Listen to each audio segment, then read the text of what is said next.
Everything that you're seeing on my site is made by my hands. Why is it that at a young age we tell our daughters or we tell our sisters or you tell your niece or your granddaughter, go sell lemonade and people will sell it from you because you're sweet and you're cute and you're a girl. You have so much to offer. Don't keep it hidden.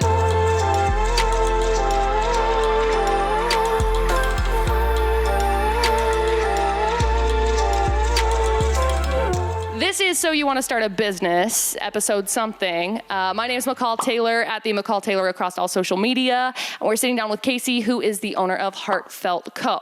So first of all, Kacy, how did you get started? What is your business? So my business, Heartfelt Co., I make felt, okay, it's like, it feels so weird Please telling don't. people what I do. Why? I don't know. It's Girl, like, you own that. I like, know, and there's so much that I'm like, I'm owning this. This is my thing. This is Yeah. like what I do. But like when people ask, it's like, I all of a sudden feel funny. Like, I make felt toys, but like it's not just No, that, no, you know? it's not. So I actually really want to keep this in because this is something that I'm like so passionate about because a couple of books that I've actually been reading, they talk about how women feel the need to demean what they're doing to feel smaller because the thing that you see yourself doing is not this big grandiose thing. It's just, oh, well, it's this little thing. When in reality, I mean, you're freaking hustling and you're doing your thing. Yes. Like it's the thing that you're passionate about and like that deserves to be like owned big time. Thank you. You're welcome. Yeah. I think it's cool. Like I wouldn't have reached out if I didn't think that this Thank was like you. the coolest thing in the world. You were so sweet. So, Thank so you make felt toys. So yeah, I make felt toys and wall hangings and Cool. wreaths. And so like everything that you're seeing on my site is made by my hands. That's so cool. That's so cool. So how much time does it normally take you to get in there and make your felt toys? Like it really depends on what it is. Like the felt food, it's a few days. Cool. Because I really just carve out a couple hours each day and that's how I work. But then like right now, horses and unicorns are They're huge. so cute. Oh, thank you. Oh my gosh. And they're like, everybody wants one of them. Yeah. And so they're blowing up on my feed right now. And they usually take me a day and a half to make. And so they take a little bit more work, but every single one of them comes out so uniquely. And it's like every single person that wants one has sent me a picture of the horse that they want, or this is my daughter's favorite color. Can you make the mane or the body this color? And so every single one is unique. Like every single one is custom. That's And amazing. So it's been pretty cool to see. So how did you get started? What was your initial jump in point? I guess like maybe inspiration kind Uh-huh, of, you yeah. know, like I had made a Peter Pan set for one of my kids for Cute. Christmas Uh-huh. and then we were going to get them a play kitchen. Yeah. And so I can't even remember who sent it to me. I think like a friend or family member was like, have you thought about making the felt food? Yeah. And I'm like, I don't know that I want to do that. Right. But I was like, hey, why not? So I tried it and surprised myself that I was like, this is actually like coming together. And Yeah. it's pretty cool. And so it was pretty fun to make and it took me a really long time because I was sewing it all by hand. Like, Right. no machine. No at machine, all. just hand stitching? Just Wow. hand stitching all of it. Wow. And so we ended up gifting it to our kids. Yeah. And then I posted it on Facebook. Of course. And yeah. of course I was like, I have to right. show my Everybody friends does and because it's so family. cool. I mean, Yeah. it's such a cool accomplishment, And it really. felt, I felt very accomplished. Absolutely. And how long it had taken, and I was so proud of how it came together. And my mom was really sweet. She had made aprons for my kids to go with it. So it was like this big, Yeah. big thing. And a lot of my friends and family were just like, you need to sell this. Yeah. I was like, I don't know about this. But I started a page and started posting stuff and started kind of tweaking, trying to figure out how to take like good layout pictures and stuff. And like, I'm not going to lie, it didn't like blow up. You know? I think that people have this idea, like I'm going to start a business. And it's just gonna pop off, take right. off and I'm just going to make buku bucks off of this. Right. You know? And it probably took like 6 months and slowly, I was kind of making like small orders and friends were kind of sharing stuff. And then a friend, and she's also like a family member, asked me to make a campfire set. Cute. And like, it just took off. Yeah. Like, so many people were wanting this campfire set and it's like a full campfire with a breakfast, like a campfire breakfast and a Cute. sack lunch and like Yeah. an actual sack, like a brown little lunch bag. And so it just took off from there. Yeah. And so now I'm so busy Yeah. with it all. That's awesome. So consistently speaking, like how often do you post on, because you're specifically on Instagram, right? This was only on Instagram. Yep. Like I share occasionally on my Facebook, but I do keep my Facebook more personal. Yeah. And so for the most part, yeah, it's pretty much just on Instagram. But I'm sorry, I missed that question. No, that's okay. How often do you post on there? Every day. Every single day? And it's like Instagram is tricky. Yeah. But what's nice is like Instagram, if you do the business feature, once you hit 100 followers, you get insights. And so you get to see your demographic. And then you get to see like, okay, people are liking more of this kind of post, or they're more gravitated towards this style of post. And so you can kind of tweak it so that you're good in the algorithm. And our Instagram algorithm is so tricky. Yeah, it's like it is have to every be single posting day. Every single day. It's ridiculous. Yeah. The way that everything has been broken down with the algorithm has been, I mean, just absolutely crazy. With your felt toys, how do you do it? Do you do it like by subscription boxes? Do you just do it by orders specific? So it's both, actually. I do Cool. a subscription box. We started it in May, and it's 2 to 3 felt food pieces a month. Mm-hmm. And I just like it because it gives people an opportunity to help their kids felt food grow instead of like a huge, massive order. Right. They just get it every month. And so I do offer that every month, but I have a lot of people that just want to buy a big bulk because like they're getting their kids a play kitchen or something like that. Yeah. And so both, actually. So when you do these felt food orders, do you just have like a bunch that are like already in stock? Like, do you have like containers at your house that are like, okay, so here's the eggs, here's the avocado, here's the toast or whatever? I wish I did. Yeah. Honestly, because I wish it was like easy enough for me to just be like, hey, I'm shipping it out tomorrow. Yeah. But I have so many amazing people that come to me and ask for things, and so much of it is custom that I don't have time to just like sit down and make a bulk order of everything. I wish I did. Yeah. But on the other hand, I'm so lucky to have so much custom work where it's like, I take orders as they come in, and then I'm solely devoted to that customer and their kids on what they want. That's cool. Is this something that you ever thought, you know what, this is what I want to get into when I grow up? No. You know, I think it's really cool because you are a mom and you also have this side hustle going on at the same time. Have you found like struggles to be able to balance both, or is it kind of cool because you get your kids in there to be able to teach them as well? Yeah, it is kind of both. Now that you like asked that question, I think like there is time that I've set aside, and it's like I've blocked it out in my planner, and it's this time of the day that I work. And even in the evening, Tate and I will just be sitting on the couch, and I'm finishing up a project, or I'm attaching a mane to a horse, you know, something like that. But I really like it because it doesn't take away from my family. Yeah, you know, it's like so much that I'm able to provide from the income that I do get on this to help my family, but it never takes away from them. That's awesome. Yeah. That's way awesome. So when did you learn how to like sew and create felt food? Well, my mom bought me a sewing machine when I was like 14. Oh, and sweet. So I've messed with a sewing machine a little bit before, but it really wasn't until I started Heartfelt that I was like, I need to get more experienced on my machine.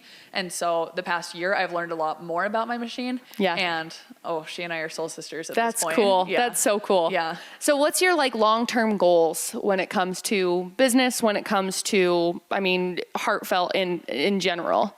I just want to continue to have it grow. You know, I don't see an end in sight. Yeah. And I hope that I never do. You know, I hope that I never am like, oh, I'm tired of this, or I have to stop because of whatever reason.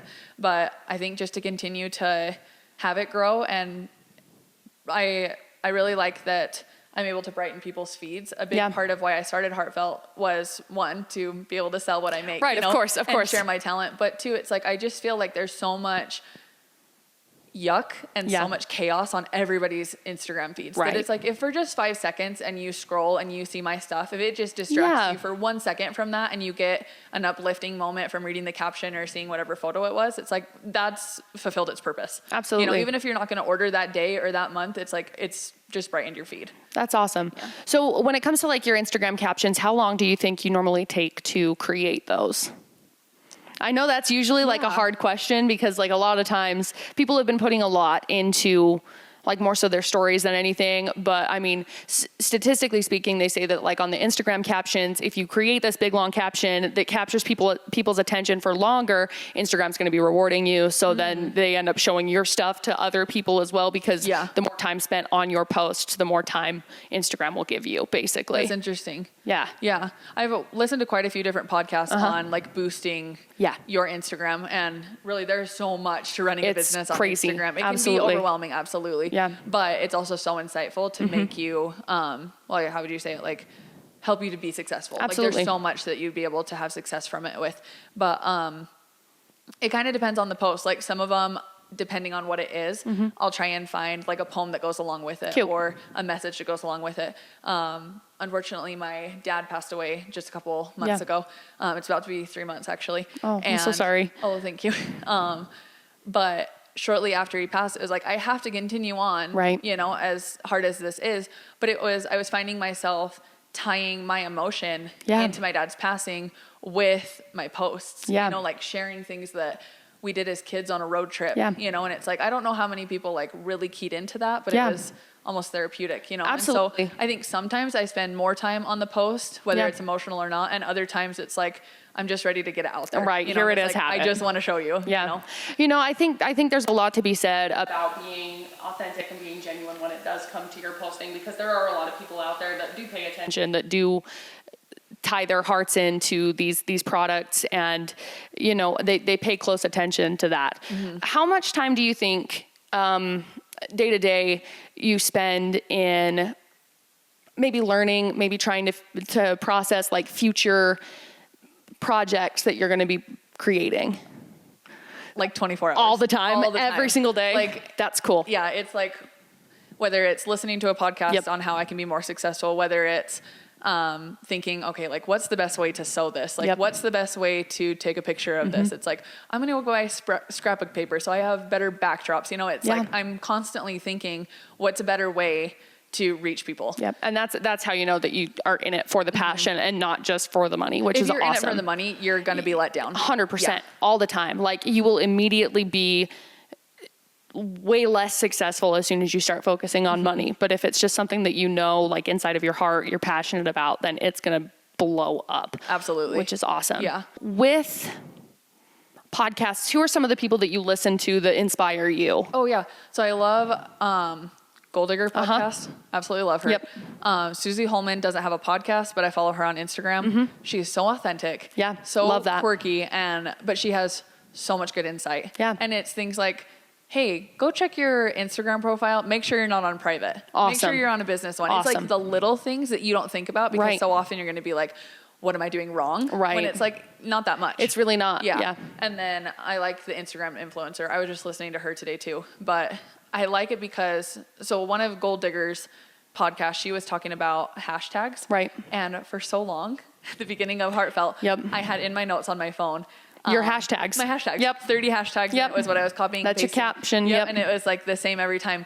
And I listened to one episode and it's like, that is the exact opposite of what you should be doing. Instagram's going to go, you're not creating new content. Yep. You're spamming. Yep. Yeah. And so I will say there is like kind of a challenge to be like, okay, I am already creating new content, but I have to be creating new hashtags. But this is my business and it's kind of all the same thing. Yep. But once you like find that rhythm of like, actually, it's not just hashtag felt food. It's like hashtag quiet toys, hashtag productive play. It's like there's so much that people are following and looking for that you're going to find it. They're going to find your page. Yeah. Absolutely. I love that you've like niched down. That's like the coolest. It's such a cool feeling, because as soon as you know who your audience is, that's when you start to gain more, because then one person tells one person and then it just blows up from there. So when it comes to burnout, have you hit that point? Have you hit any point where you're like, I'm burned out? Because there is so much content to be able to consume. Yeah. And there is so much that it's like, okay, well, where do you stop? I mean, you learn so much about how to be able to post on Instagram, how to be able to post on all of these different platforms and everything. Do you think you've hit any sort of a burnout position? I don't think so, because I think what's nice is I'm constantly creating new things. It's not just felt food. Like I said, it's these horses. I have an order for a custom doll. Cool. This girl wants me to make a custom doll of her own daughter. You know, it's like I'm constantly being presented with new ideas. So I don't know how I could get burnt out. Maybe if it was just like all I do is fruits and vegetables. Yeah, I probably would have gotten burnt out a long time ago. But it's almost like every single week is different. It's like a new challenge. Absolutely. And sometimes like a project I'm working on currently is this huge advent calendar. Yeah. I am a little bit intimidated by it, but it's like, I can do this. You know, it's one of those things where it's like, it's going to challenge me and I'm so excited to see how it turns out. You know, and sometimes they say that if something scares the hell out of you, that is your right path that you are supposed to be on, because it's scaring you because it's a challenge and you're questioning yourself because you know that you can actually get it accomplished. Absolutely. And then, you know, sometimes people say that they question themselves so that they can find a way out rather than actually face the challenge head on. So how do you learn best? Is it through visual? Is it through audio? Is it through like books? So a lot of podcasts, like I said, I have said that a couple of times, but I am a very visual person, which I think helps with this. Like you'd kind of have to be visual to create something, but it's like I can see it. Yeah.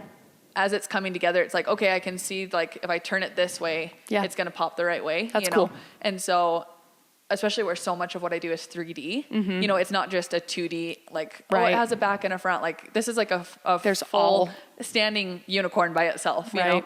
And so, I'm sorry, you asked like... No, it's okay. I was just trying to figure out like what way you'll learn the best if it's... yeah. So for sure, like audio. And a lot of times I'm sewing, I'm listening to a podcast too. Yeah. And so it's like I'm killing two birds with one stone. Like how can I be better? But also I'm creating new things. And so, but yeah, I'm a very visual learner. I love that because you get into like a habit of sewing and then you get stuff going. I do the same thing. I paint, and while I'm painting, it's like usually it's like random things like a house, but you know, different stuff like that.